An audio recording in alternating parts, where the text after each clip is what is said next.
नमस्कार, Avon astro देख रहे हैं आप सभी और आपकी साथ हूं मैं जयती मिश्रा। साथियों, हर मनुष्य के जीवन में कुछ समय उसके काम करने की अवस्था के लिए होता है और एक समय होता है जब उसके दिमाग को, उसके शरीर को, उसकी आत्मा को शांति की आवश्यकता होती है।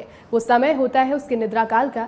प्राचीन समय से ही यहाँ पर एक तरीके से मनुष्य के शरीर को जिस तरीके से डिजाइन किया गया है उसमें नींद की बहुत ज्यादा आवश्यकता होती है। लेकिन वास्तु शास्त्र का जब अध्ययन करते हैं तो एक्सपर्ट्स बताते हैं कि सोने के लिए भी एक निश्चित स्थान और एक निश्चित दिशा होनी चाहिए, क्योंकि उस निश्चित स्थान के मनुष्य के जीवन पर, उसके स्वप्न पर काफी ज्यादा असर पड़ते हैं। और स्वप्न वही होते हैं जो कि एक सबकॉन्शियस माइंड आपका नींद में देखता है और वो कभी कभी सच भी हो जाते हैं। तो किस तरीके से इन चीजों को सुधार सकते हैं, इसी मुद्दे पर बात करने के लिए आज मेरे साथ एवन स्टूडियो में मौजूद हैं प्रसिद्ध ज्योतिषाचार्य श्री राम स्वामी जी। स्वामी जी, बहुत धन्यवाद आपका बधाने के लिए।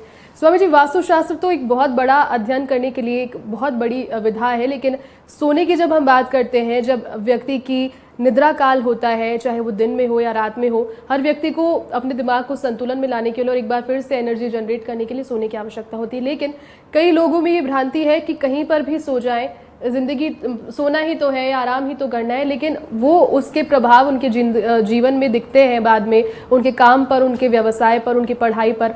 तो कौन सा सोने का सही मुद्रा है, सबसे पहले आप ये बताइए दर्शकों।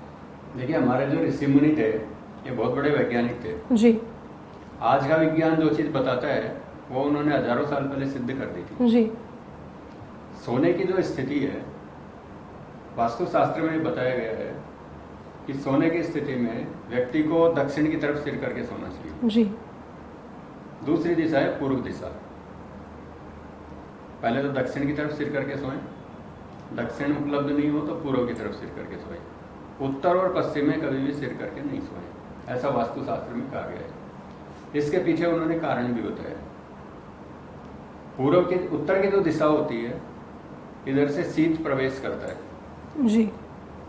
जो उत्तरमुखी मकान होते हैं, आपने देखा होगा, उनमें धूप कम आती है, उनमें अग्नि की कमी रहती है, शीत प्रवेश करता है। जो व्यक्ति उत्तर की तरफ सिर करके सोता है तो जो केशांत होता है, अपना जो चोटी का जो भाग होता है, यहाँ का मध्य भाग होता है, यहाँ से शीत प्रवेश करता है शरीर में जी। और अग्नि की कमी हो जाती है। क्यों? अग्नि की जो दिशा है, अग्नि दक्षिण की तरफ से आती है। दक्षिण की तरफ से आती है तो हमारे शरीर में अग्नि की कमी होती है, अग्नि मांद्य होती है। और जो उत्तर की तरफ से जो शीत प्रवेश करता है, शीत प्राणों की हानि करता है, इसलिए व्यक्ति की जो आयु होती है उसको ये कम करता है जी। तो उत्तर की तरफ कभी भी सिर करके नहीं सोएं, दक्षिण की तरफ सिर करके सोएं। इससे व्यक्ति स्वस्थ रहेगा और दीर्घायु रहेगा।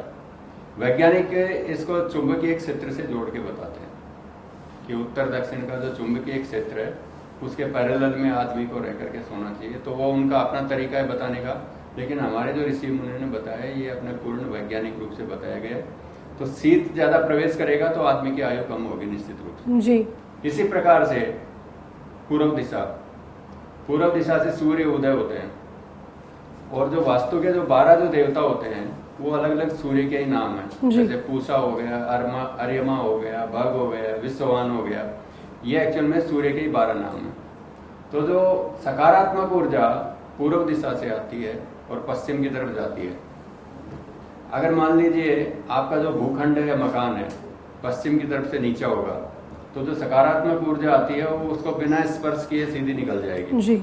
इसलिए उन ऊर्जाओं की कमी आपके मकान में रहेगी और उनसे पड़ने वाले जो प्रभाव है उस मकान में रहने वाले लोगों के प्रभाव पड़ेंगे।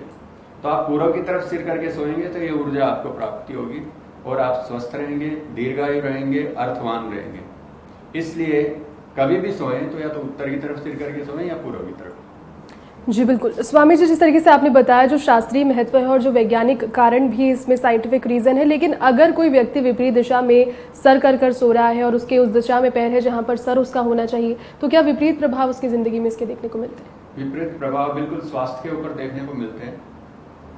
वास्तुशास्त्र में कहा गया है कि यदि आप कहीं किसी दूसरे के घर में मेहमान बन के गए हुए हैं जी, अपने घर में नहीं है, स्वयं के घर में नहीं है, दूसरी कहीं जगह ठहरे हुए हैं, तो आप पश्चिम दिशा की तरफ सिर करके सो सकते हैं। लेकिन किसी भी हालात में उत्तर की तरफ सिर नहीं करें जी।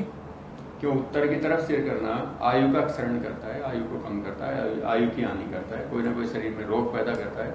तो आप कहीं जैसे बाहर कहीं गए हुए हैं, किसी के मेहमान बन के गए हुए हैं, आप वहाँ पश्चिम की तरफ सिर करके सो सकते हैं। वहाँ व्यवस्था नहीं है तो आप पश्चिम की तरफ सिर करके सो सकते हैं, लेकिन आप उत्तर की तरफ कभी भी नहीं करें। स्वामी जी, एक और प्रश्न है मेरा, जैसे आपने, जो लोग इन चीज़ों से बहुत ज़्यादा जानकार नहीं होते वास्तु के, या फिर कई लोग होते हैं जो जानकर भी मानते नहीं हैं इन सब चीज़ों को, कभी कभी बड़े लोगों से ऐसा सुनना है मैंने भी कि भगवान की तरफ पैर करके नहीं सोते। जिन लोगों के घर, जिसका कमरा ऐसा है कि सामने की तरफ मंदिर है या ऐसा मुख्य द्वार है घर का, तो कहा जाता है कि भगवान की तरफ पाँव करके मत सो, सर को उधर करके सो। तो लेकिन अगर वो दिशा उस समय पड़ रही है उल्टी, जहाँ पर आपको नहीं सोना चाहिए, और घर के सामने मंदिर स्थापित हो रखा है या घर का ही मंदिर है, तो उसमें क्या फिर उपाय कर सकते हैं इस चीज़? देखिए, ऐसा है, अगर आपके बेड की स्थिति इस प्रकार की है तो आप बेड को वैसे ही रहने दें, सिर आप उधर कर लें जी। सिर आप दूसरी तरफ करके सो सकते हैं। जैसे मान लीजिए उत्तर की तरफ या पूर्व की तरफ भगवान की मूर्ति स्थापित कर रखी है आपने, तो आप दक्षिण की तरफ करके सो सकते हैं या पश्चिम की तरफ करके सो सकते हैं, तो अपना एडजस्टमेंट कर सकते हैं। बिल्कुल। तो दर्शकों, ये थे प्रसिद्ध ज्योतिषाचार्य श्री राम स्वामी जी। उन्होंने बताया कि सोने के लिए आपको किस दिशा में अपने सर को रखना चाहिए और कहाँ पर अपने पैरों को रखना चाहिए, क्योंकि इसका यकीनन एक प्रभाव पड़ता है और सबसे ज़्यादा प्रभाव मनुष्य के स्वास्थ्य पर पड़ता है। अगर आप विपरीत दिशा में पैर रखकर या फिर सर रखकर सोएंगे जहाँ आपको नहीं रखना चाहिए, तो वास्तु शास्त्र के जो जानकार हैं, और यहाँ पर स्वामी जी ने भी जिस तरीके से आपको जानकारी दी, इससे आयु का शरण होता है। तो हम आशा यही करते हैं कि आज का जो टॉपिक था वो आपके लिए फ़ायदेमंद साबित होगा, और आपसे मिलकर और बातचीत करके स्वामी जी बहुत ज़्यादा अच्छा लगा। फिलहाल बहुत शुक्रिया तमाम जानकारी देने के लिए और सारी बातें साझा करने के लिए। तो इसी प्रकार की महत्वपूर्ण जानकारियों को देखने के लिए आप देख सकते हैं A1 एस्ट्रो। फिलहाल के लिए नमस्कार।